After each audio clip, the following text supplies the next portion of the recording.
रुको तुम दोनों। बेटी गौरी, तू कहाँ जा रही है? और तुम बहुत परेशान लग रहे हो। कौन बोल रहा है? यहाँ तो कोई दिखाई नहीं दे रहा है। फिर कौन है? गौरी, लगता है ये कोई भूतिया जगह है। चलो वापस चलते हैं।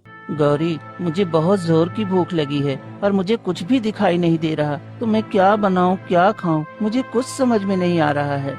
मैं कुछ खाने का इंतजाम करके आती हूँ। गौरी घर से निकलकर गांव वालों के पास जाकर खड़ी हो जाती है। कोई कुछ खाने को दे दो। ये गाय यहाँ पर क्या कर रही है? लगता है हमसे कुछ कह रही है। अरे गाय भला कैसे बोल सकती है? तुम्हें जरूर कोई नशा हुआ है। अरे जा जा जा यहाँ से। तेरा साया हमारे ऊपर मुसीबत लाने वाला जैसा है। जा जा यहाँ से। गौरी को भगा दिया जाता है और वो कई जगह मदद मांगती है, लेकिन कोई उसकी मदद नहीं करता। थक हार कर गौरी घर वापस आती है।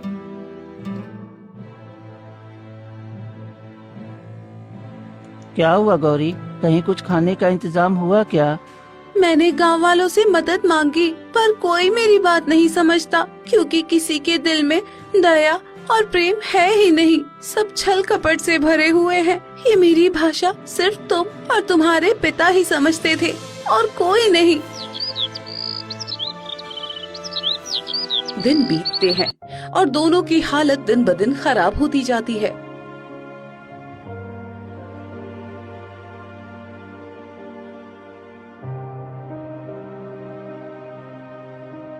गौरी, चलो मैं तुम्हारे साथ चलता हूँ, शायद कोई हमारी मदद कर दे। दोनों एक गांव वाले के पास जाकर कहते हैं,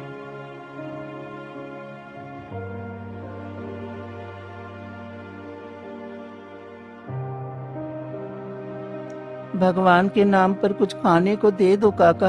हम दोनों कई दिनों से भूखे हैं। पिताजी नहीं है, जिस वजह से हमने कुछ खाया भी नहीं है। अरे जा जा, तुम जैसे मनुष्य का यहाँ रहना बेकार है। निकल जा मेरे गांव से।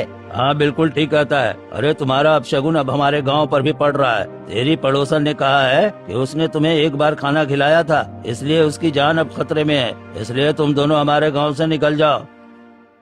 सभी गांव के लोग मिलकर उन्हें भगाने लगते हैं। भगवान के लिए ऐसा मत करो। गांव वाले उनकी एक नहीं सुनते। गोपाल, चलो, ये लोग हमारी कोई मदद नहीं करेंगे और हमें मार भी सकते हैं। हमें यहाँ नहीं रहना चाहिए। चलो निकलते हैं। गौरी गोपाल को लेकर गांव से निकल जाती है।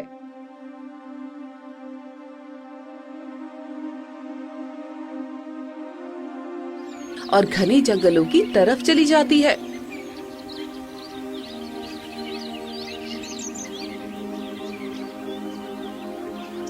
गौरी, हम कहाँ जा रहे हैं? चिंता मत करो गोपाल, अब तो गांव वाले हमें रहने नहीं देंगे, तो कहीं न कहीं रहने का इंतजाम करना होगा। चलो जंगल में ही चलते हैं। वहाँ तो जिनका गांव में ठिकाना नहीं होता, उनको जंगल में जगह मिल ही जाती है। चलो चलते हैं। दोनों आगे जा ही रहे होते हैं कि अचानक किसी के कराहने की आवाज आती है। गौरी, ये कराहने की आवाज किसकी है? लगता है कोई मुसीबत में है। हमें उसकी मदद करनी चाहिए। हाँ हाँ, क्यों नहीं, चलो देखते हैं आखिर कौन मुसीबत में है। दोनों आगे बढ़ते हैं और एक साधु को घायल अवस्था में जमीन पर पड़ा देखते हैं। ये कौन है? ये एक साधु है। इनके पैर से खून निकल रहा है। लगता है उन्हें चोट लगी है। हमें उनकी मदद करनी चाहिए। तुम मेरी मदद कर दो। मेरे पैर से खून निकल रहा है, कब से बंद ही नहीं हो रहा है। तुम दोनों मेरी मदद करो। तुम दोनों मेरी मदद करो। हाँ साधु महाराज, क्यों नहीं, मैं अभी कुछ औषधियाँ लेकर आती हूँ। मुझे पता है, पिताजी ने बताया था कि नीले रंग के फूल का रस लगाने से खून रुक जाता है और जख्म भी जल्दी भर जाता है। ठीक है, मैं अभी लेकर आती हूँ। गौरी जंगल के थोड़े अंदर जाती है।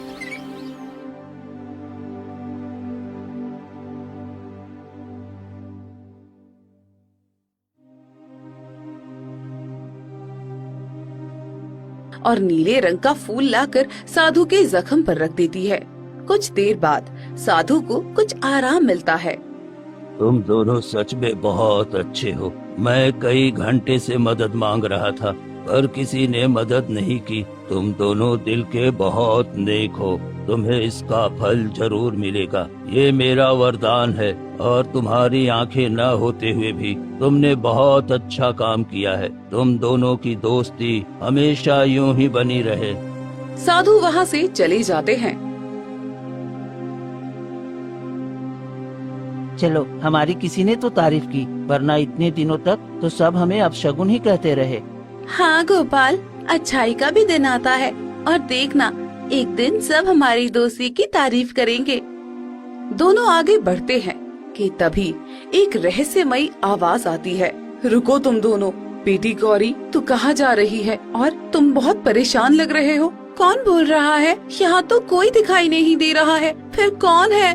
गौरी, लगता है ये कोई भूतिया जगह है। चलो वापस चलते हैं। डरो मत बेटी, मैं कोई और नहीं बल्कि तुम्हारी माँ हूँ।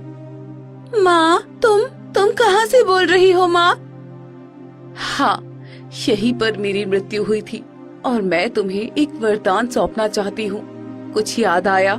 हाँ माँ, तुम मुझे छोड़कर क्यों चली गई माँ? मुझे बहुत याद आती हो तुम, और अब सब लोगों ने हमें गांव से बाहर निकाल दिया है। डरो मत बेटी, मैं तुम्हारी तकलीफें देख रही थी, इसलिए मैं यहाँ से न जा सकी। पर मैं जानती थी कि तुम दोनों एक ना एक दिन यहाँ जरूर आओगे, इसलिए मैं तुम्हारी प्रतीक्षा कर रही थी। गोपाल, मैं तुम्हें एक वरदान देना चाहती हूँ। तुम जिसे भी छुओगे वो सोने की चीज बन जाएगी। जिस प्रकार गांव के लोग तुमसे नफरत करते थे, उसी प्रकार अब तुम्हारी इज्जत करेंगे। क्या सच में? हाँ, अब से तुम्हारी जिंदगी की सारी तकलीफें खत्म हो जाएंगी। ये मेरा वरदान है। तुम्हारे पिताजी ने मेरे बच्चे को बचाकर मुझ पर जो एहसान किया है, वो आज मैं एहसान पूरा कर रही हूँ। अब तुम गांव जाओ, सब सही होगा। चलो गोपाल, अब हम गांव में चलते हैं। देखना सब हमारी इज्जत करेंगे और तुम्हारी तारीफ करेंगे। हाँ गौरी, आज तुम्हारी माँ से इतना अच्छा वरदान जो पाया हूँ। दोनों गांव की तरफ आगे बढ़ते हैं। मुझे बहुत जोर की प्यास लगी है गौरी। रुको ना, किसी के घर के पास रुको, मुझे उनसे पानी लेना है। हाँ ठीक है, पास में एक घर है, चलो वहीं चलते हैं। दोनों पास के घर में पहुँचते हैं।